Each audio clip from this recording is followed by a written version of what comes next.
Hi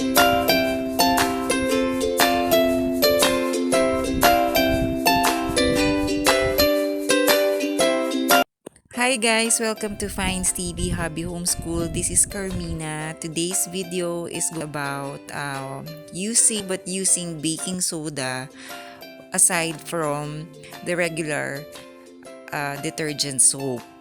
What is the effect of using with the addition of the natural uh, chemical for washing clothes, because that's what they say. When you add any acid or a natural acid to your whites, it can remove stains, it can make it whiter, and also I added fabric conditioner.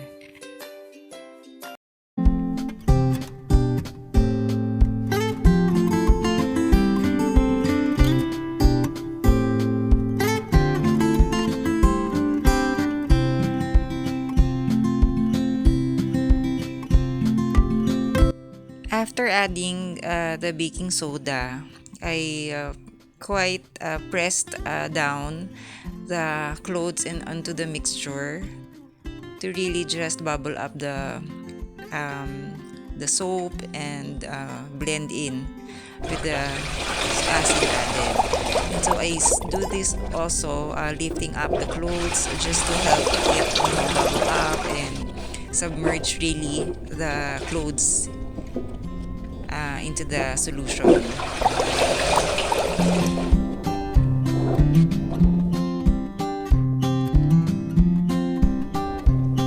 You can soak the clothes for about, according to Google, maximum 3 hours. I try to hand wash the collars, the armpit, and also those details that usually cling on to your skin that have discoloration. Sometimes naturally we perspire. And are there any discolorations? Well, luckily, the whites I have just in the collar, so naturally, no, so that happens. So scrubbing it would help, and then you soak it back onto the solution.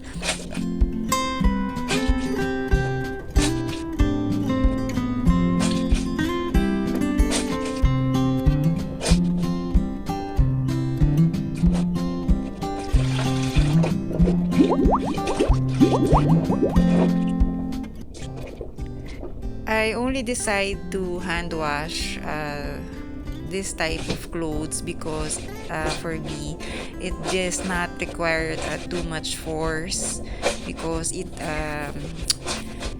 those crumpled dents. So yeah, maybe it should be it's a bit of a wrinkle free handling for these whites. And then this colored clothes also, I separate them. Maybe you also do this, like separating your light or pastel colored clothes from whites and your deep colored or darker colored clothes. This one is a pillow. I have not tried doing this honestly, but maybe this will work, like taking out entirely the cotton feeling of their pillowcase, because this one is enclosed. I really tore it off, like cut off the one of the sides and made an incision.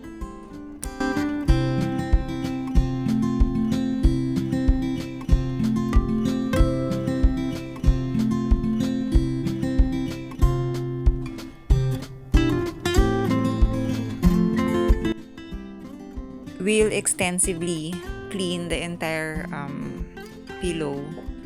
And this one is quite very me. I like to use usable things. Are you the same as me? Like how I would be able to use even, what is this? A dented or almost broken drawer of a closet. And I would try to find a way, like really get a clean plastic, maybe that would fit to the size of this drawer.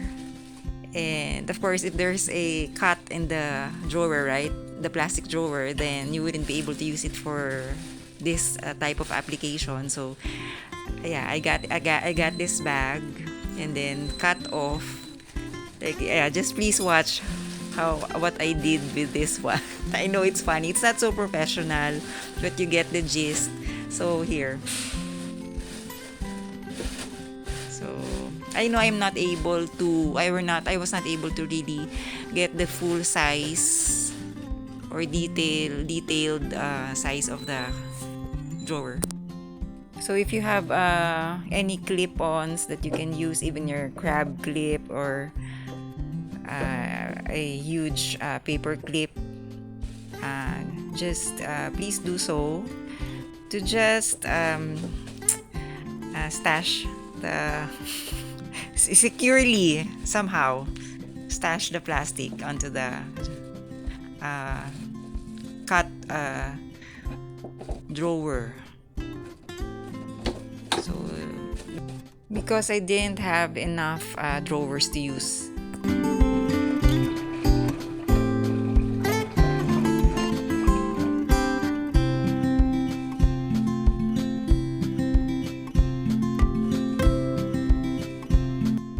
I really am not sure if this is possible also with the use of washing machine.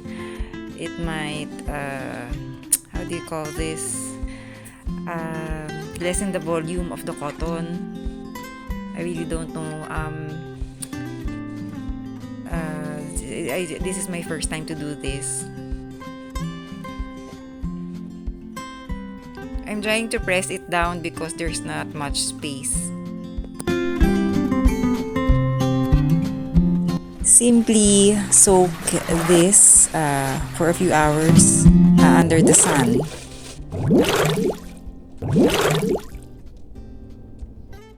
There are so many stuffed toys to be washed here at home.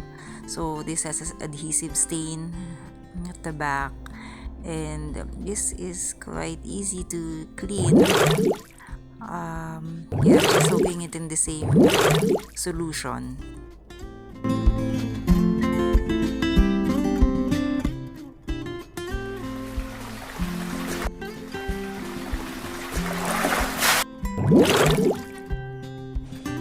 You may soak this under the sun for at a maximum of 3 hours because it may damage the fabric, whichever material you are soaking. I've observed leaving the clothes too long in soap water solution may make the solution stale, so the clothes will develop an odor after doing so. Just in case that you have over soaked your clothes, simply get a warm water, or as far as you can have it like warmer, add baking soda and then soak the over soaked and smelly clothes that you left overnight or for quite like more than a day. Soak this. It took me this one I soaked overnight. Somehow soaking the clothes in baking soda, especially with the pastel colors, it somehow changed the shade of the blue color, but the reds, it was in fact it became more the color became more defined, radiant, as far as I've noticed.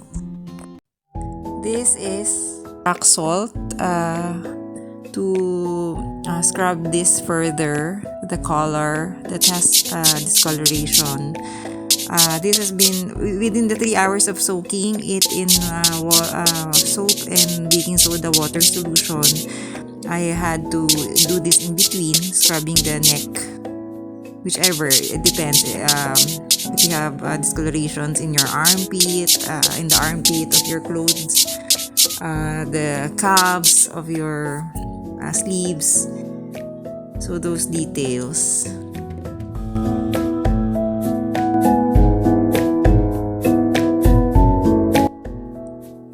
It may be an option to rinse this in the washing machine or do it manually on a strainer.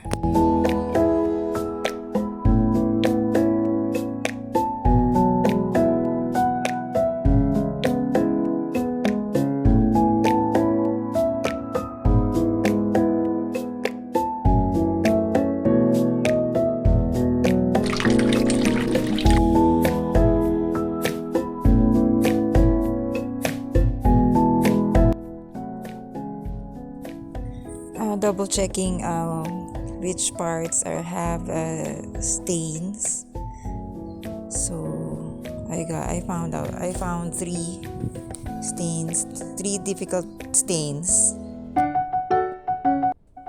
I used salt to scrub each stain, and luckily it was quite removed. Rinsing it from time to time in water while scrubbing, salting.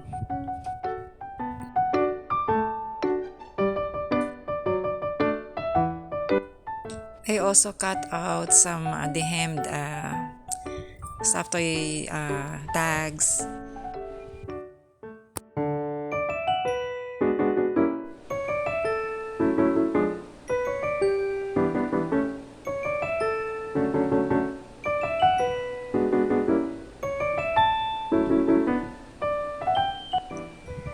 This is not necessary, but it does make sense, right? So, washing the cotton as well. Yes, I have noticed. The volume decreased. So, what you can do is fluff it further. Like after being dried, you can fluff it and then separate it and then try to fill it up. So, I have re-hemmed this one. You can do it your own style. So yeah.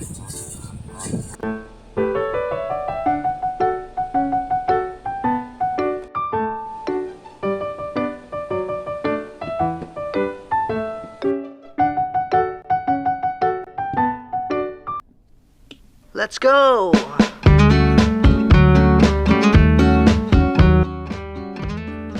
I will try to use a lotion to maybe soften the hardened glue. I don't know what this is. Is it a food stain that has been, been stuck for a long time in this part of the toy? Guys, days have passed and it did not work with the lotion alone. Let's try scrubbing it off, plucking off the hardened part, and maybe, I don't know, I'm thinking something that will, soften this, really soften this, like soak it, or how do you call that term, macerate or whatever. I'm thinking, guys. I've been doing this for like quite 3 days already.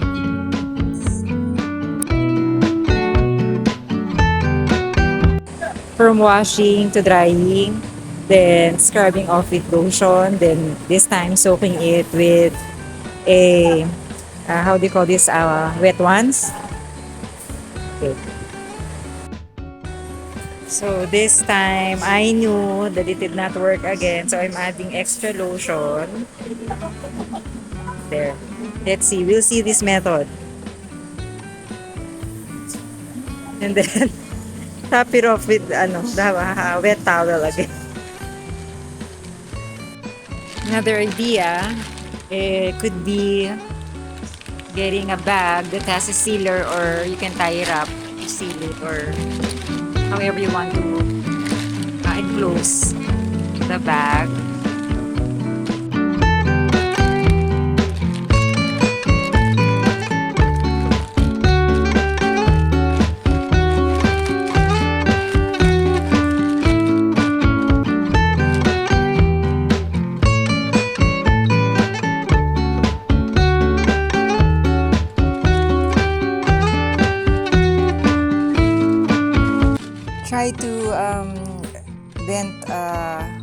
out vent of the air inside the bag, so it doesn't, air dry inside. So you want it moist. After drying the clothes, just showing you the effect of the baking soda and the salt scrubbing with of the clothes. So this is the effect. A little bit lighter in color for the pastel. It has lightened because of the baking soda, and this one has become radiant, as I've said. Guys, I will update you what happened to this stuffed toy with this hard glue stain or food stain. I'm not sure because I already washed it. So I think it's glue stain or something, and any adhesive stain. I will find out. I will update you what happened to this. Guys, pardon me for the background sound that you hear. It's because I'm shooting it somewhere out in the province. It's windy. Anyways, thank you so much for watching my channel. Pines TV Hobby Homeschool is brought to you by Mina Food Research.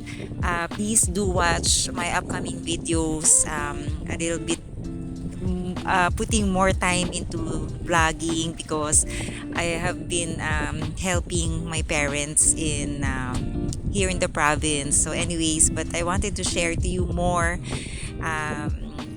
Yeah, so I hope you learned something from this video. I always keep saying that even if I only touch one soul, that you get inspired in any to any idea I have shared on my episodes. Thank you again, and always remember that cleaning can be fun, and it's also therapeutic for me. That's why I wanted to share it with you. Yes, and I guess that's about it. Bye.